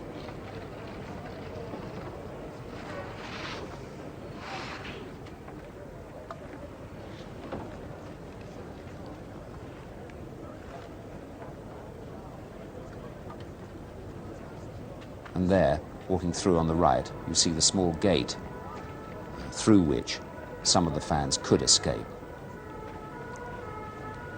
And the sad sight of the Liverpool colours tied to a smashed crush barrier. What did you see? Well, I just got them on the pitch to do what I could do is open people out on the boards from around the ground. And then just people just lying there with the jumpers they had on or the coats just wrapped down their face, left to one side, and everyone was like attending to people like we sort of breathing or attending to breathe. And there was just kids and fellas just lying there blue. We're in the went outside, and it was just shocking. It was heaving. It was bad. It wasn't as bad as in there though. And then everyone's saying to the police there was only 2 mounted horses there, and they were doing nothing. They were just riding, you know, like riding through people, like doing nothing. They were just doing nothing at all. Did you just open the gate? Right, so everyone's saying to the police, open them gates, and there's an official who said, don't open the gates, and I'll quote him on that. And they opened it, and there's about 10,000 people just rushed into that middle bit. And there was nothing down for you. There was nothing down. I was lucky. People got in the ground with full tickets. We should have had that. You should have had, but you haven't. And there's 5,000 people, even more, who've got full tickets that you should have, and you haven't. Is this your worst ever experience in football? Yes, it makes you think, what are you doing in this industry? It is, you know, it's heartbreaking to see a youngster, he could be no more than 9, get trampled, and, you know, I understand he died. It's, you know, it's heartbreaking. Yes, okay. What happens now? Well, I don't know. I mean, we've had an event which happened in another in another country. Now we've had it on one of our own grounds. And I think we've got to have a rethink. Not about identity cards as such in this, but there's obviously problems. Mistakes, human mistakes made over admissions. People have been showing me tickets with the counterfoils. I don't think there was any evil violence today. I think it was a natural disaster. I believe that what has happened today has done sport in general a great disservice, speaking generally, but in particular, I believe that it has put back our return into Europe, as far as football is concerned, many years. I am horrified and disgusted, but at the same time, I must emphasize the fact that I did not see any evidence of bad behaviour on the part of Liverpool supporters. Indeed, I saw the reverse. I saw a tremendous amount of enthusiasm before the game. In fact, outside the ground, I was very impressed. There was no sign of any trouble, nor was there inside the ground until the invasion took place. And people were pushed to the front because I think the gates were opened at the back. By whom, I don't know. The shock of it all has been mounting ever since. 93 deaths, more than 200 injured. The worst disaster ever in British sport. By 7 o'clock this evening, the South Yorkshire Police had arranged a press conference. The Chief Constable is Mr. Peter Wright. As I understand it, there was major pressure on the turnstiles at the Leppings Lane entrance when 3,000 or 4,000 people who arrived at the ground within 5-10 minutes of the kick-off were endeavouring to gain entry. You will understand that the opening of the gate and the surge on the ground are two, as I am aware, too. And I think that it would be wrong for me to discuss the detail of it at this stage, because I might give the wrong impression, and that would be incorrect to do so. The gate was opened at police direction. I am not aware of any connection between the opening of the gate and the surge on the terrace. I am aware, as I've said, that there was about 3,000 to 4,000 people outside the Leppings Lane stand, and there was danger to life outside as perceived by the police. There was that is the turnstile. Outside the turnstile there is another gate, and in order to restrict the pressure on the turnstiles, that gate was shut. I understand it was forced open, and the crush continued. We are at this stage conducting a coroner's inquiry. Well, Mr. Wright then made himself available to further questions put by Gerald Sinstadt. Chief Constable, you've already outlined basically what happened. If I can just briefly summarise, the cause of the tragedy seems to have been a major surge shortly after the kick-off. Yes. But you don't know exactly what caused that surge. No, I don't. There was, you say, the arrival of a large number of people shortly before the game was due to begin. Yes.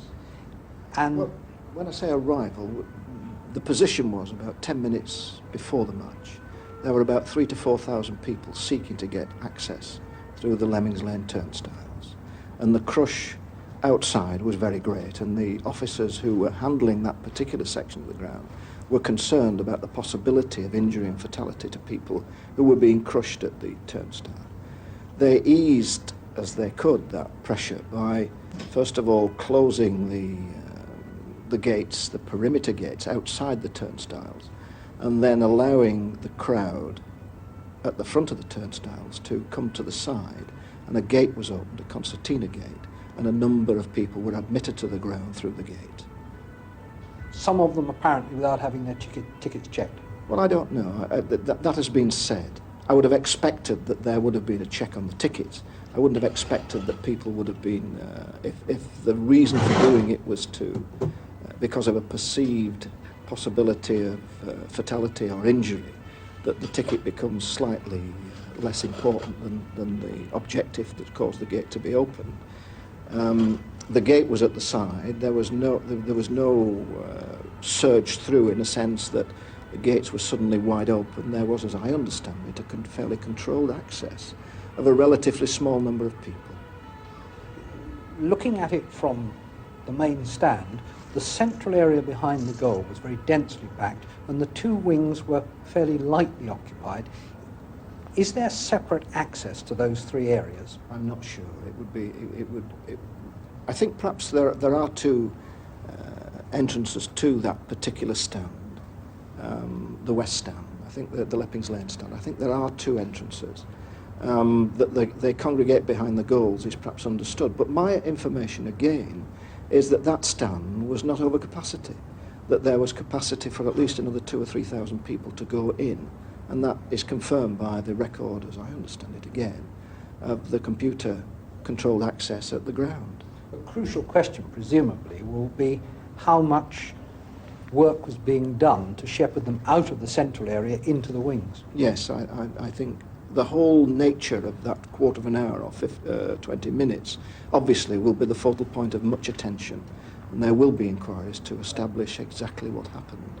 But at this stage I must emphasise that I have no information that gives a direct connection between the surge in the ground and the incident outside.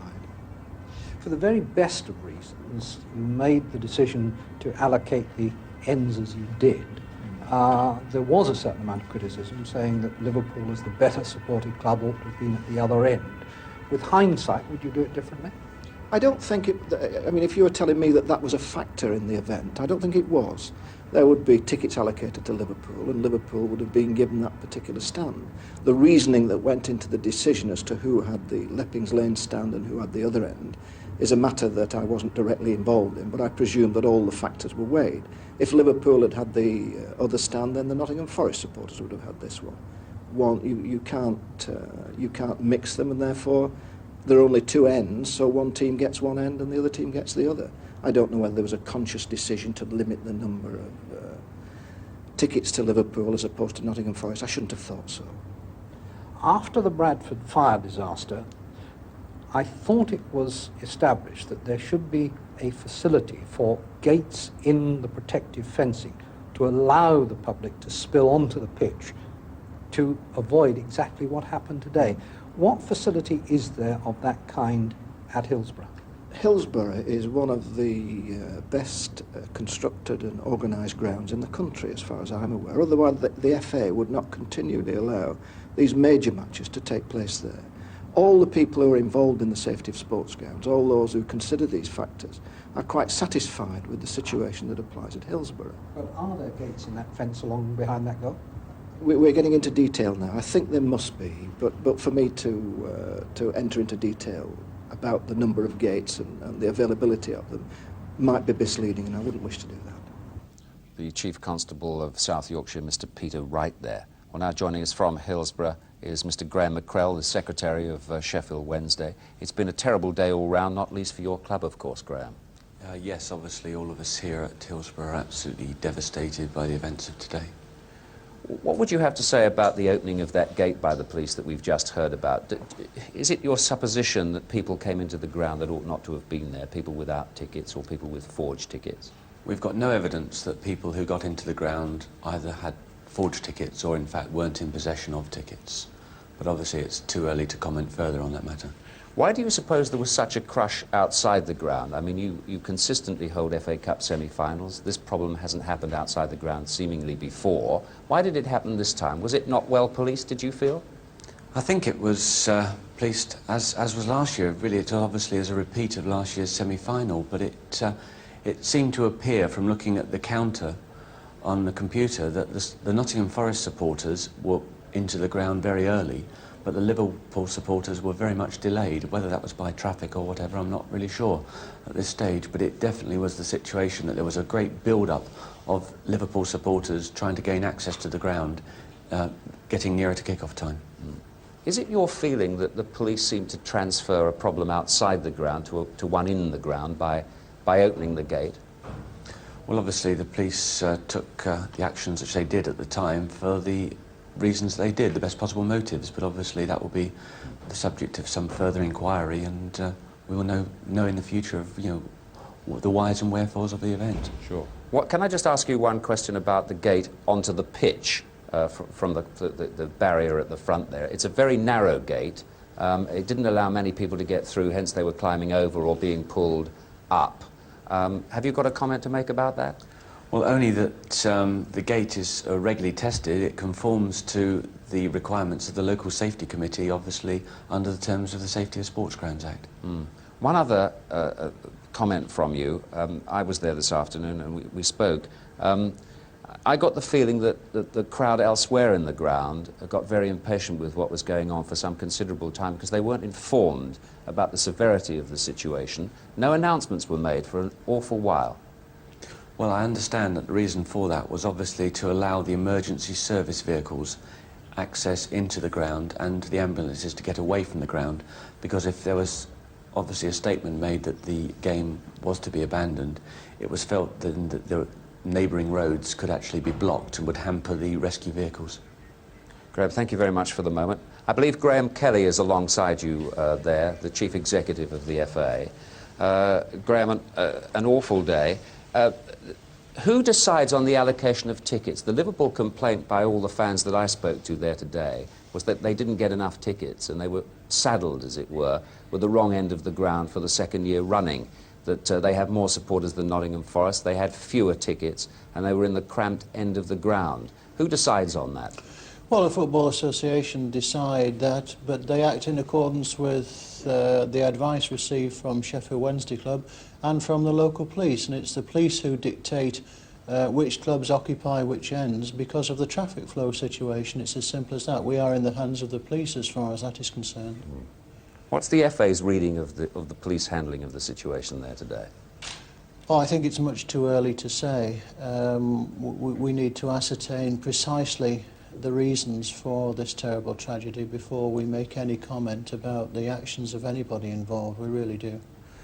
Mr. Bert Millerchip is down at Birmingham, who was watching the other semi-final there today. Mr. Millerchip, I've heard it said, even suggested, that perhaps the competition should now be abandoned after today's tragedy. What would the FA's feeling be about that? That's the first intimation that I've had that such a suggestion has been made. But that would be a matter for consideration very early next week, I'm quite sure. I would anticipate that there's no immediate intention of this match being played. I'm talking about the match between Liverpool and Nottingham Forest. I would anticipate there would be a delay in any event, perhaps for a couple of weeks before that match would be involved. Other than that, I really could not comment at the moment. The week began rather optimistically for the possibility of English football returning to Europe, and although there was no actual crowd violence as such here today, it will hardly give us confidence about ever getting back in again, the fact that this whole situation seemed to be rather mismanaged by some parties. Or what are your feelings about that? Well, I don't know that mismanaged is the right word, and neither do I believe that we were too optimistic about what happened in the early part of the week. Indeed, I believe there was too much euphoria about the decision that was taken out in Lisbon. As far as I could see, the situation today is much the same as it was prior to that meeting. But so far as today is concerned, I can only say that I looked and heard on television only in the last 2 hours with utter dismay and almost belief, shock and horror, and it really is another nail in the coffin into the football world. There are suggestions that a match of this importance and that's going to attract rather more people than there are tickets available for should perhaps not be held at a ground like Hillsborough, although you've held so many semi-finals there before, that they should now be perhaps transferred to Wembley. Well, I think that's a total irrelevance at this, for today. This was an all-ticket match, and the Nottingham Forest fans had so many tickets to get into their end of the ground, and that applied also to the Liverpool fans. I don't know what the allocation was precisely, but it was all ticket, and presumably the powers that be, who made the decision, issued enough tickets for the Liverpool fans to get in at that end. It could be suggested that a number of fans turned up at the ground without tickets. Now, I say it could be. There's been a suggestion tonight that there were some forged tickets. This is a matter for the inquiry. Mm. Can I just go back to Graham Kelly at Hillsborough just for a moment there? Graham, what about the barriers that prevent fans getting onto the pitch? Have we now got to rethink this whole situation about doing something to make them easily collapsible? They seem to be the root cause of injury and death today, that people could not escape the crush, could not easily get onto the pitch, could not find the small door, had to either climb over or be hauled up.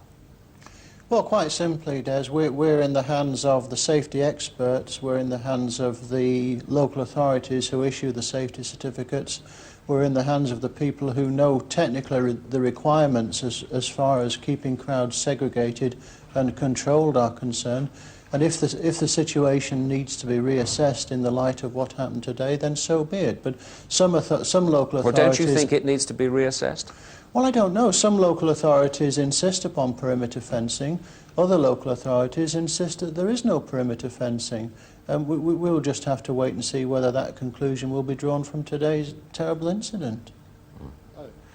Thank you for the moment. I understand that the Minister for Sport, Mr. Colin Moynihan, has been at Hillsborough this evening and made an inspection of both the pitch and the terrace situation earlier on. You see him on the left there. This is about half an hour ago at Hillsborough. He arrived by helicopter to inspect the situation, and I'm sure, knowing him, will play a very prominent role in the investigation of the whole situation and will be very involved in future investigations about it. Graham Kelly accompanied him there. Mr. Moynihan wasn't actually at the match himself today, but flew in there this evening to check on the situation. We will probably get a comment with him in a moment if we can. But now Jimmy Hill was alongside me at the match today, and of course is as horrified like I am and like you are and everybody else is about the whole situation. The extraordinary thing there today, Jimmy, was that we sort of sat back and thought this would be a sort of temporary pause in the proceedings to begin with, didn't we? We weren't to know of the horrors to come. No idea for some time that such a disaster had occurred. Yeah, I mean, you've observed football and everything to do with it for so long. Where does this leave us now? Where does this leave the game, do you think, after something like this? Well, I think the important thing to establish is that it's not hooligan-related. I mean, this wasn't a direct result of hooliganism.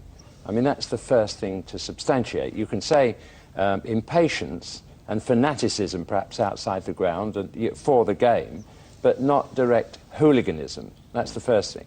And the second thing, not that we want to do the inquiry here tonight, but it does seem logically, from where we were sitting, that at the start of the game, that end was tight, but it wasn't impossible. And all of a sudden, it appears gates were opened, and there wasn't a rush immediately, we've heard that, but the pressure must have come from somewhere on the back of that central section at that end. Yes, and that's what did the damage. Yes, it would appear, I think the police have admitted that they opened a gate to allow the fans into the ground to solve a crush that was going on outside the ground. It remains to be seen why there was such a crush that wasn't managed or didn't appear to be managed terribly well outside the ground, whereas in previous years that crush outside has been managed. One point I did pick up today, which we both did, was that there was no public address control, really.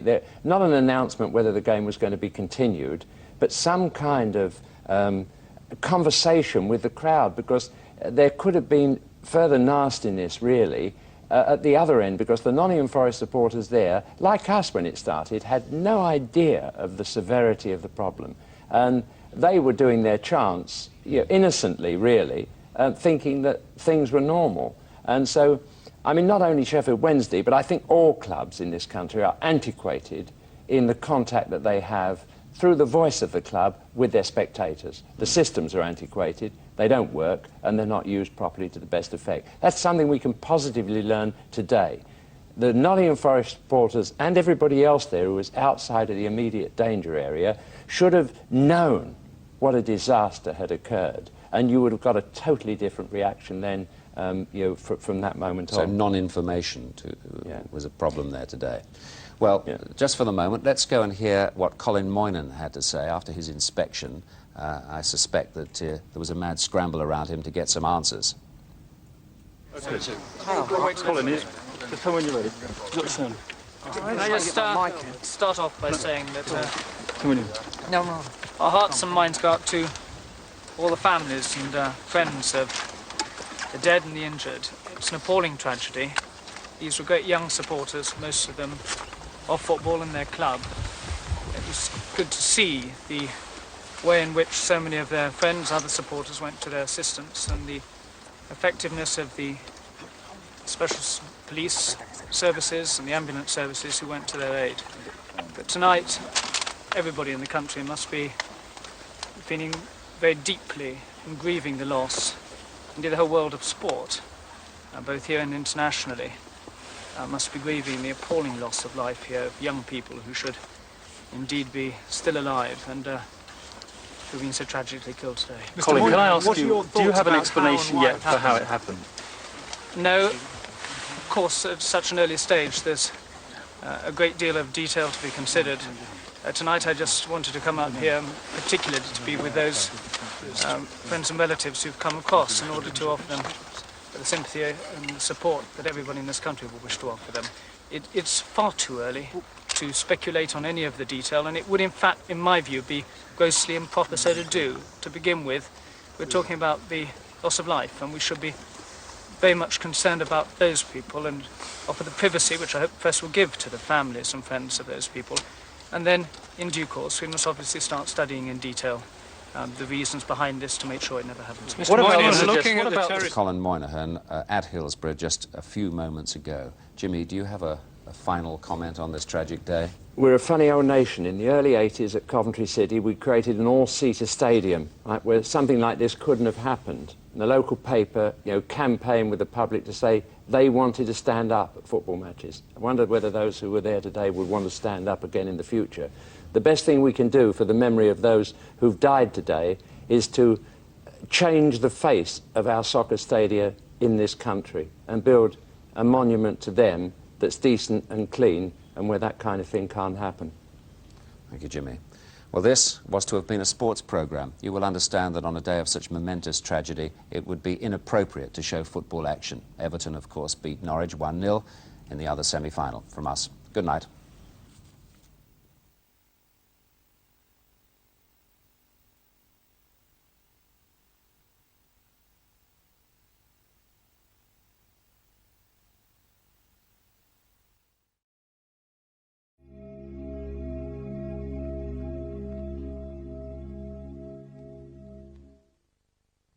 We've a wartime adventure set in Libya in 1942 in our film on Tuesday evening at 6, Raid on Rommel, a secret mission for Foster, a British intelligence officer, starring Richard Burton. Was this the face that launched 1,000 ships? The early face of BBC Two. Join The Late Show as it celebrates BBC Two's 25th birthday.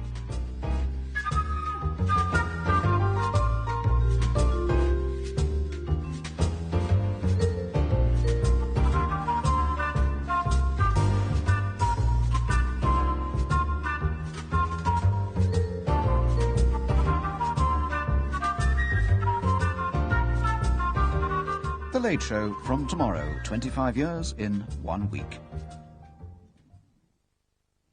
The Asian Affairs magazine, Network East, is on BBC One in just under 10 minutes.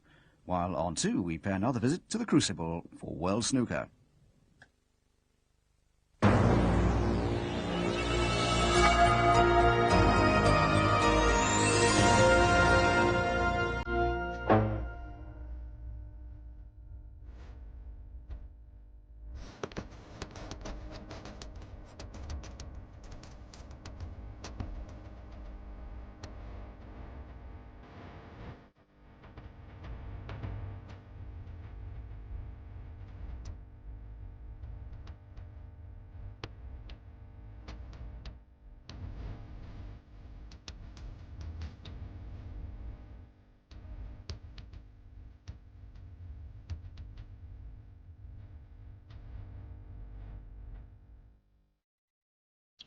Good evening. Just before we begin our snooker program here on the second night of the Embassy World Professional Snooker Championship, let me tell you that special arrangements have been made here at the Crucible Theatre for contributions to be made to the Hillsborough Football Disaster Fund. Hillsborough, of course, is just about 2 miles across the city from here. This has been instigated by the governing body of snooker, that's the WPBSA, and the sponsors of the World Championship, Imperial Tobacco, and they jointly have made an initial contribution of £20,000 to start the fund going. As they say, it is one sport, paying special respects to the tragedy, the problems, and the very sad circumstances of another. And tonight, the central figure in tonight's match, John Parrott, from Liverpool, an avid supporter of the team, paid his personal tribute to the team, coming in here wearing a black armband. The snooker, we have... A distance of 4 days doesn't make a sports programme like this any easier. We had football planned, and we've decided to go ahead with the programme as billed in the Radio Times. Tonight, what was potentially Europe's biggest match of the season, AC Milan against Real Madrid in the second leg of their European Cup semi-final. We'll have the highlights, but given the events of the weekend, our approach to the game will be slightly different, as Tony Gubber explains from Milan. Tonight, 72,000 Italians are packing into the San Siro for the second leg of this European Cup semi-final. But the authorities here claim there's no danger of any fan being injured, and there's never been a major tragedy at an Italian football ground. In Sports Night, we examine why. Television viewers on Saturday has been visiting Liverpool and Anfield today. It's 6:45 at Anfield, and this ground should have been filling for a First Division game against West Ham, with the Liverpool fans confidently expecting another 3 points towards their team's challenge for yet another championship. But now, nothing could be further from their thoughts. I'm not a Liverpudlian, not even a northerner, but for 12 years this was part of my patch. I owe this city a great debt for the memories it's given me. Great games, great players, the warmth and wit of Scouse supporters. I was at Hillsborough on Saturday. It was an experience that left me numb and shocked. Since then, I've read the papers, looked at the pictures, joined in the debate. But nothing of trying to share the emotions from a distance prepared me for what I experienced when I came here today. No one who knows Liverpool would be surprised to find among the ever-growing carpet of flowers almost as much Everton blue as Liverpool red. The extent to which tragedy has touched the game throughout the whole country and beyond these shores is apparent. There are floral tributes from the Footballer of the Year and from the people next door in their thousands. Most moving are the small things: a photograph, a programme, school ties, an old football, souvenirs that have been cherished and are now dedicated to the memory of those who won't return. Among those who came to pay respects today was one of Liverpool's former adopted sons, Craig Johnston, who flew in from Australia. My family's just been through a tragedy with my little sister, and I know what the feelings are. And I've spoken to the boss, and there's a lot of people in this city that need a lot of help. And I just feel I'm in a position to help, so that's exactly what I want to do. What do you propose to do while you're here? I know the feelings, I know what people go through. My sister was in a coma for 2 weeks, and she's got massive brain injury still. So I just want to, you know, help in any way. Will you go to Sheffield? I'm going now. Excuse me, Craig. Thanks very much, Chris.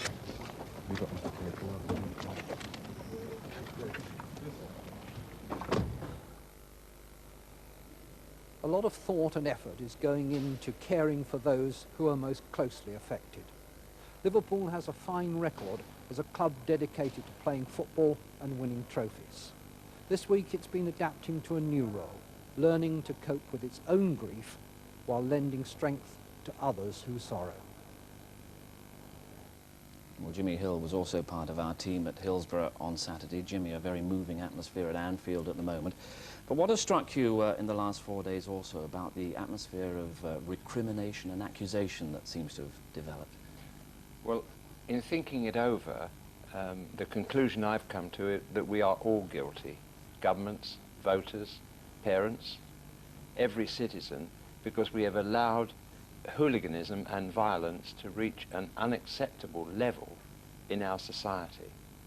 And that reared its ugly head on Saturday. And what I find most distasteful are the recriminations, the blame that everybody is throwing at everyone else, you know, at a time of great sorrow. It really is, I think, quite disgusting, and I hope it stops.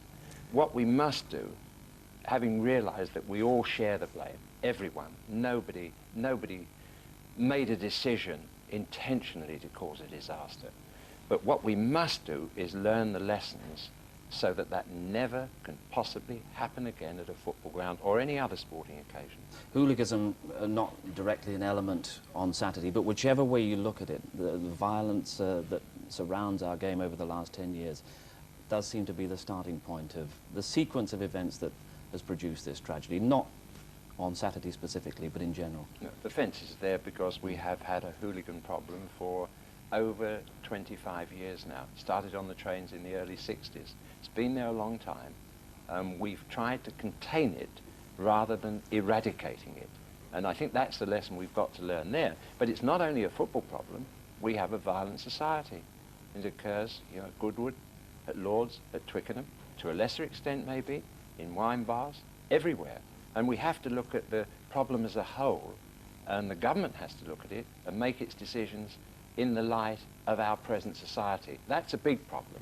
But in football, we have to take the special lessons that apply to us.